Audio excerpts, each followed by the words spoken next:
Del diciembre año 2015 payan download el Gobierno Nacional con el 622 millones de pesos fondo entendido para la implementación del Zamboanga City Roadmap to Recovery, Reconstruction and Rehabilitation. Asigún con el alcalde María Isabel Climacoyan download con este fondo na luwa. Y pidisigun ele con el secretario del DPWH Rogelio Singson para no man download con el fondo na luwa, siendo hindi este directamente bajo na Zamboanga City Water District y baka no baya ay tormenta ginda para na syudad. Ese downloading de ese fondo bajo sa na NHA and the LUWA, desde antes pat kami taabla con Secretary Singson if we can do away with LUWA. Because LUWA is not really directly magat sa under kikanato na water district.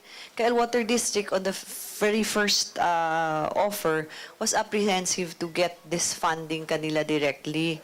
So what has been stalling the C3R for 3 years? We are on our 3rd year now. It is the bureaucracy of RA 9184 LDA to Government Procurement Act. And then what is stalling this? Taase pasa con el national government para anda kina local.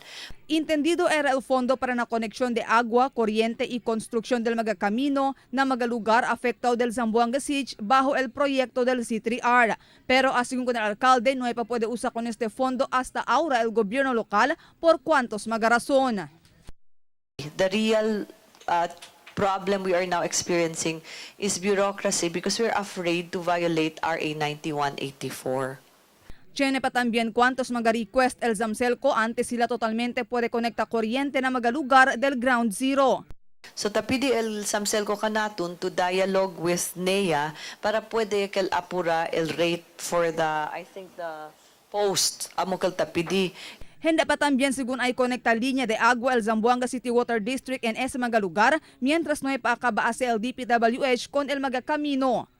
And then akita men na Luwa and the water district necesita tamen sila man expedite kay el fondo talya hindi pa sila pwede asa akaba. And then there is another issue also to ensure that DPWH properly coordinates with water district because they do not want to put the line connections of water and electricity if the DPWH is not yet finalized.